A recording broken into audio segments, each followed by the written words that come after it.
Greetings, everyone, and welcome to another edition of To Your Health. I am your host, John Lazarou. Again, thanks for joining us today. Did you know that colon cancer is the third leading cause of cancer-related deaths among both men and women? March is also Colorectal Cancer Awareness Month, bringing not just colon cancer to the forefront, but also various digestive disorders. And joining us today to talk about digestive disorders, colon cancer, and something new that's happening at GBMC is Dr. Johnny. Neeraj Johnny. Dr. Johnny, thank you for joining us today here on To Your Health. You are the Chief of Gastroenterology and Director of GBMC's Crow Center for Digestive Diseases. We're going to talk about the Crow Center later on. We have a lot to get to, so let's kick it off. Okay, all right, sure. You know, before we went on air today, we talked about colon cancer and what is it, but most importantly, we need to talk about what does the colon do, right? And then we can segue right into the colon cancer. Absolutely. Thank you for the invitation. So the colon is about a 2.5-foot long structure that its main goal is actually absorption of fluids. So many people have the misconception that we actually absorb nutrients in our colon, and that's actually not true. It's what absorbs fluid so that it solidifies our stool, and then obviously when it's time to empty that stool, it gives the correct signals to allow us to properly empty our feces and have normal bowel movements. So let's talk about colon cancer. What is it, and what are some of the causes of colon cancer? Sure. So as we mentioned, you know, the reason that there's so much interest in colon cancer, it's still over the past 20 years, it remains the second or third most common cancer. There's about 149,000 cases per year of diagnosis, and roughly the same number of deaths due to colon cancer. It is probably the most preventable cancer, however, with our current screening tools. So what are some of the causes of colon cancer? Sure. So we know that there's genetic syndromes that have been linked to colon cancer, those that you may be familiar with, called Lynch syndrome.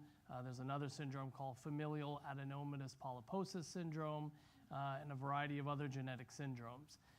We believe there's also a link to the unfortunate Western diet, which tends to be high in saturated fats. There are links to our obesity epidemic. There also may be links to tobacco use. And so many of these are potentially preventable and decreasing the incidence of colon cancer. Not too long ago, you and I spoke about colon cancer, and I said to you, all right, so what are some of the symptoms of colon cancer? I know that one of the symptoms is blood in your stool, but how can that possibly maybe be something else other than an early symptom of colon cancer? Sure. So unfortunately, symptoms of colon cancer early on remain very vague. You may have a change in your bowel habits. You may have abdominal discomfort, change in your appetite, unexplained weight loss, and then obviously blood in the stool. And this is important. You know, a one-time incident of blood in the stool is not alarming, but if this is repeated, this definitely needs to be evaluated. When you say repeated, constantly or once every week or once a month? Sure. So it may be intermittent, and it may be occurring with varying frequency, but the point is that it's not a 1 or 2 day event. That this persists, you know, it may persist over days to weeks. Unfortunately, don't let it linger to months. So I think the big message here is get yourself checked out, right? Absolutely. Okay. So speaking of getting checked out, not too long ago, and you know, you and I spoke before we went on air about this report that I read that showed major differences between colon cancers diagnosed in people over the age of 50 and those diagnosed, or this condition diagnosed in younger adults. Can you outline what are some of these differences? Sure. So there is this unfortunate rise in the incidence of early rectal cancer as well as colon cancer. And this is not just a US phenomenon, this is really a global phenomenon. We believe that what may be contributing to this is, again, probably genetic markers that we are newly discovering. May be related to our diet, may also be related to an interesting area of research which is called the microbiome, essentially the bacterial makeup of our guts. So we are seeing a rise, especially in patients in their late 30s, early 40s, and the stage of colon cancer that's been diagnosed is also more advanced. So approximately 30% of these patients are presenting with stage 4 or advanced disease. This has actually led to much discussion over the past year from various societies about changing our screening guidelines and changing those from routine screening at age 50 to age 45. Joining us today is Dr. Niraj Jani. He is the Chief of Gastroenterology and Medical Director of GBMC's Crow Center for Digestive Disorders. Going back to this research that was just done that pointed this out, they also found that early onset cancer tumors develop in unusual areas of the colon, and maybe we might need new ways to treat this. So how is that possible, and what are some of the new treatment options for these patients? Yeah. So, I think the advancements in gastroenterology and also non-invasive or minimally invasive surgical techniques has enabled us and will continue to enable us to do more aggressive resections of early lesions. When I first started training, we would be able to comfortably take off polyps, which we'll also discuss, with great safety. And as technology's improved, we can now even remove early cancers in the colon, as well as larger polyps that previously went for surgery. Again, joining us today, Dr. Niraj Jani, Chief of Gastroenterology at GBMC and also Medical Director of GBMC's Crow Center for Digestive Diseases. I encourage you all in our audience or those watching us on Facebook, if you do have a question, please post it in the comments section on our Facebook page for GBMC. Or if you're in studio, please grab Laura over there, and she'll be more than glad to read your question to us. We talked about the Crow Center, so let's talk about the Crow Center. There's been some changes. Yes. As a matter of fact, the changes are going on right now as we speak, right? Yes, that's right. So there's been a little change as far as the location of the Crow Center within GBMC, but let's talk about its history first and how it came about and what is really, who's involved in the Crow Center for Digestive Diseases. Talk about some of the specialists and the staff. Sure. So we are very excited because this has been a process and evolution over the last 3 years. So the original Crow Center was built in the mid-90s with generous donation from a grateful patient, Mr. William Crow. He had had an unfortunate experience where the current Crow Center, which was quite busy at that time, there wasn't even a proper place for him to stay. And he had decided that this was a worthwhile investment. And at the time, the unit that was built, which we've used over the last 25 plus years, was very advanced. We had 4 procedure rooms, multiple bays for our patients. But as technology has advanced, as our procedures have increased, we've recognized that we really needed to build a state-of-the-art unit for our patients, for our practitioners, and our staff. And so through much efforts of our staff, multiple construction meetings, we have designed a really state-of-the-art unit. We have 7 procedure rooms. We have about 24 pre-op and post-operative individual private rooms for patients. We also have an interventional pulmonary that's going to be involved in a room for them to do their procedures. We have a beautiful waiting room, conference room, and lounge for our staff. So we hope that this is really the center for the future. As we introduce new technology, we continue to grow and increase the types of patients that we're doing procedures on. Currently, this unit is being utilized by gastroenterologists, by our colorectal surgeons, general surgeons, and it probably won't be too long in the future where we'll be doing both combined procedures with surgery and gastroenterology. I'm glad you mentioned that because my question to you is what type of procedures and screening will take place at the new Crow Center? And I think the one question that's on everyone's mind is, when is it slated to open and start seeing new patients? Yes. So our first patient is at 8 a.m. This upcoming Tuesday morning on the 19th. And again, we're very excited. And as far as screening, we do a variety of screening. We screen for patients with genetic syndromes, for esophageal cancer, gastric cancer. We also do interventional procedures, including endoscopic ultrasound, ERCP. We diagnose cancers of the liver, the pancreas, gallbladder, and then continue to do our work in the colon and the rectum. I'm sure yourself and the staff there are really excited about the new center. Yes. And I'm sure the patients are going to see the benefits when they start coming next week, right? Yes, absolutely. All right. Well, congratulations and good luck with the opening. Thank you. Joining us today is Dr. Neeraj Jani, Chief of Gastroenterology and the Director of the GBMC's Crow Center for Digestive Disorders or Diseases. I keep mixing it up. Diseases. Disease. There we go. That's fine. All right. Laura's got a question. Laura?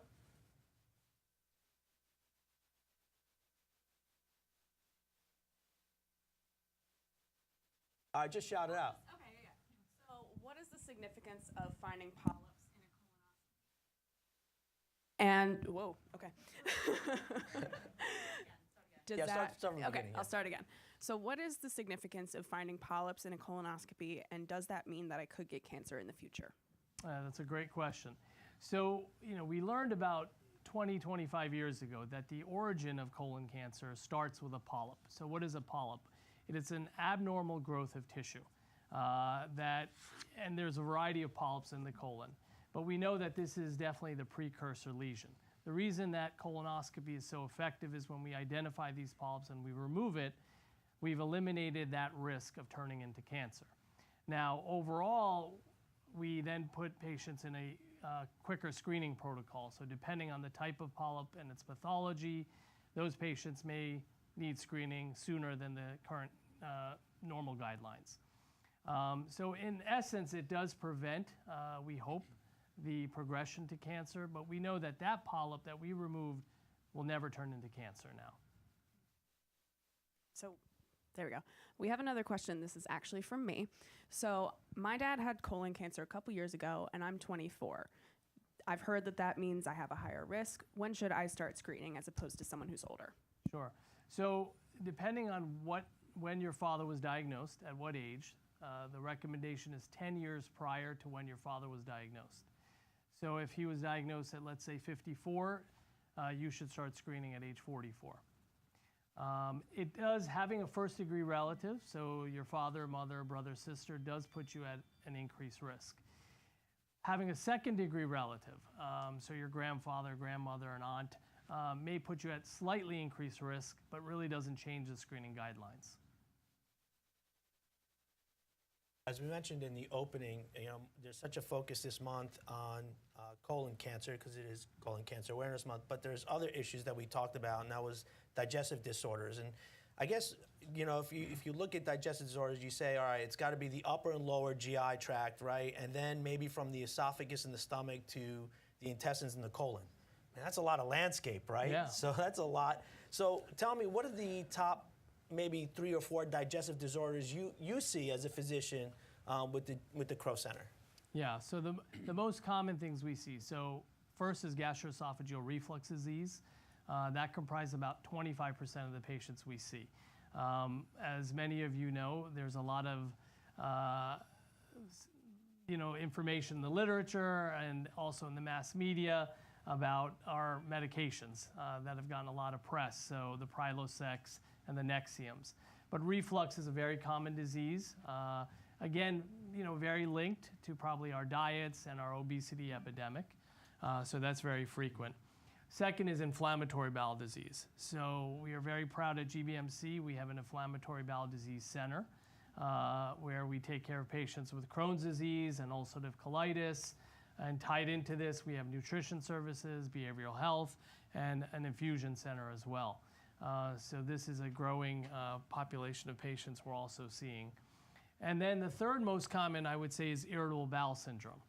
So irritable bowel syndrome probably comprises any practice in gastroenterology about 40 to 50% of our patients. You mentioned a lot there, so I want to quickly hit some of those that you outlined. Let's Sure. talk about Gerd. Why are incidents of Gerd, which is Esophageal reflux disease. There you go. You do it better than I do, so I refer to the expert. What are some of the incidents of Gerd on the rise, especially among the younger patients? Yes. So, the pathophysiology of why reflux happens. So it has to do with several things. One is we have a muscle at the bottom of the lower esophagus called the lower esophageal sphincter muscle. When that muscle relaxes too much, gastric contents tend to regurgitate or reflux back into the esophagus. The symptoms are characterized from anything from burning, where patients just have heartburn. They may have laryngeal symptoms, so hoarseness, sore throats. They may even have exacerbations of asthma or vague abdominal discomfort. And I think part of why we're seeing this increasing incidence, again, has to do with diets. I think it has to do with obesity. I think it has to do with our lifestyle, which tends to be more rushed, stressed. All of that probably plays some part into this. I'm sure parenting is part of that stress that's in there. But anyway, I digress. Heartburn.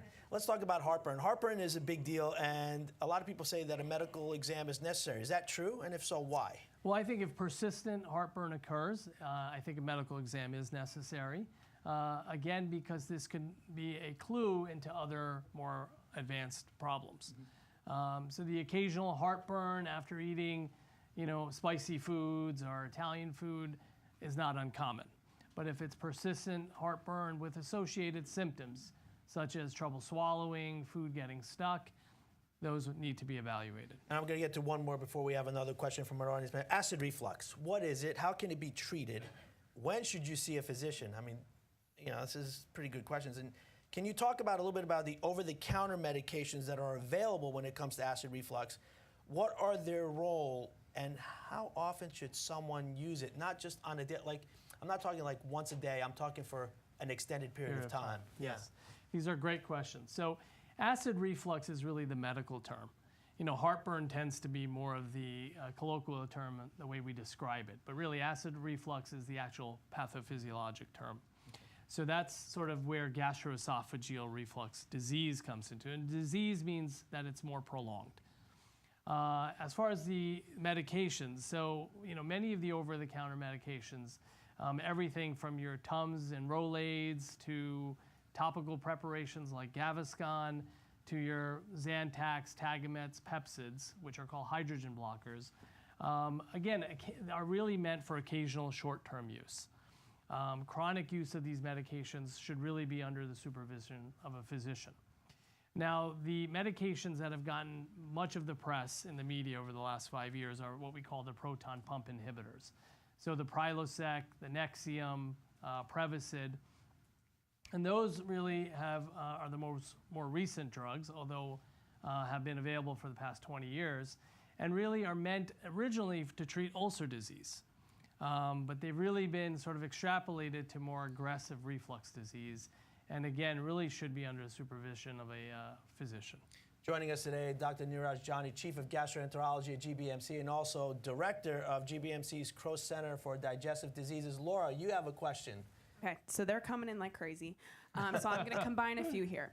So a lot of people are asking about the prep and the actual process of a colonoscopy or a rectal exam. Can you go over what the prep is like and how it is to actually experience one of those exams? Yes. So this is by far the hardest part of a colonoscopy. It's the part that patients complain about the most. Preps have improved over the last several decades greatly. For those of you have probably had colonoscopy in the past, you started with a 4 liter or 4 gallons of Go Lightly. Now our more recent preps have really decreased in volume. Unfortunately, the taste of these preps, they've really tried to improve. But these are salt solutions. Fundamentally, that's how you draw all this fluid into your colon, which will then help you expel the stool.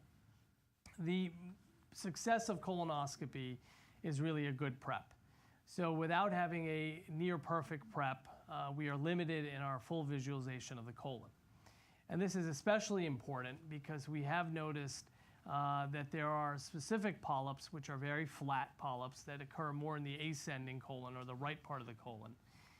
That is the part that we really need cleaned out very well, and these newer preps do that.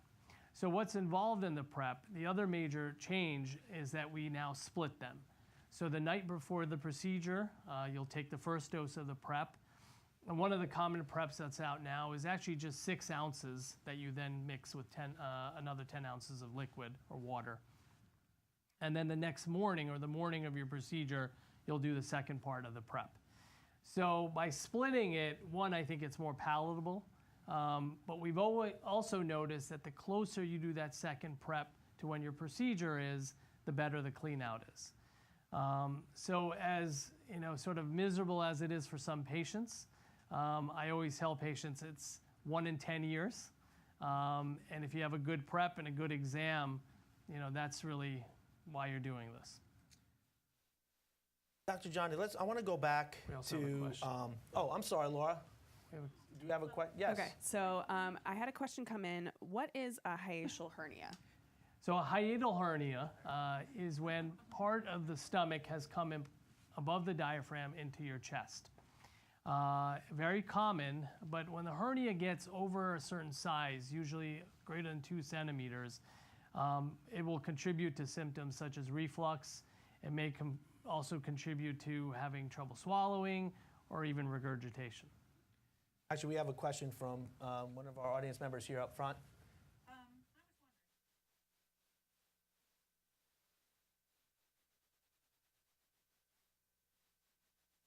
Yes, thank you for your question. So there are non-invasive methods of screening, and the most popular right now is called Cologuard, for those of you that have seen the commercial for that. So Cologuard is a DNA stool-based test that tests for 17 of the common tumor genes, as well as it tests for blood in the stool. It's a very effective test, and one of its limitations is that it has about a 13% false positive rate. So it's very effective in detecting colon cancer as well as advanced polyps. So really, as far as there are other non-invasive tests available, but that would be the one that we would recommend. Colonoscopy still remains the gold standard, not because it's perfect, but because it enables us to not only do screening, but also do a therapeutic intervention at the same time if we find something. It's also a dynamic test, which means that if there's stool or something else that's in our way, we can flush it, we can suction, and if there's something questionable, we can sample it. We got a couple more minutes before our program ends, Yes. Unfortunately, because there's a lot to get to, There but we is. only have a certain amount of time. I have a question from Don that came in. Does irritable bowel lead to colon cancer? So thank you, Don, for your question. Irritable bowel has no link to colon cancer. Irritable bowel is really a disease that's defined by more chronic symptoms, so greater than 3 months of alterations in your bowel movements, whether that's loose stools, constipation, or both, and abdominal pain. But there is no direct link to colon cancer. One of the other questions from colon cancer that we talked about is, you talked about that colonoscopy is the best method for colon cancer detection. Is it true? We know that's true, but at what age does the ACS recommend for colon cancer screening? So the American Cancer Society for ACS. Yeah, so the American Cancer Society last year put out a statement that they now recommend screening at age 45. And several of the GI societies are looking into this. Some have endorsed it. Current guidelines with the U.S. Preventive Task Force still recommend for African Americans screening at age 45 and for not high-risk individuals age 50. Dr. Johnny? Yeah. I have, thank you for being here. I have one quick question. It's very digestive oriented, even though it's not cancer related. Everybody is, the big hype's about probiotics. Yes. What is your take on probiotics, and should they be changed periodically, and are they even worth it? Is it worth our money? Right. Thank you, Laura, for the question. So probiotics is a billion-dollar industry. And really the origin of the probiotic concept really came from diarrheal illnesses. So it has great utility in antibiotic-associated diarrhea, and particularly a diarrheal illness called Clostridium difficile. For the general person or for general health as they've been marketed, there's no clinical study that shows any benefit of probiotics, and including an irritable bowel. There is one specific probiotic, which is called VSL number 3, which has been shown to be beneficial in ulcerative colitis patients. But as far as general health, there's no clinical evidence that supports that. So prebiotics is a term that people have used, and they can be in both foods and in pill form, of those sort of things that will set you up to have good bacterial flora. Again, no clinical evidence. Dr. Johnny, before I let you go today, Yes. There's one question I forgot to ask you. In case somebody wants to request an appointment with you or one of your colleagues, through the Crow Center, what's the best way to do that? Yes, thank you. So the easiest way is obviously calling our office through GBMC, but also they can contact our general GBMC number and get a hold of us. We do most colon screenings are actually done with on the phone. We do preoperative screening, and then we will explain the procedure, review the preps, and then directly schedule your procedure. And so that saves many of our patients a routine office visit. Everyone, Dr. Neeraj Jani, Chief of Gastroenterology and Director of the GBMC Crow Center for Digestive Diseases. I want to thank you very much for joining us today. That's all the time we have. The conversation about colon cancer, digestive disorders, diseases continues on Greater Living with Mary Beth Marsden, who's all the way in the back there talking with Mindy. Hi, Mary Beth. How you doing?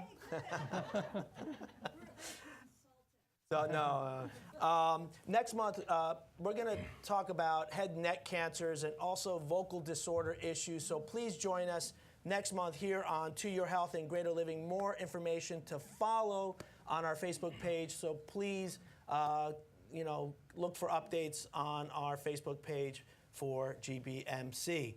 Again, I want to thank you all for joining us. I want to thank you at home for watching. Until the next time, here's To Your Health. Cheers. Cheers. All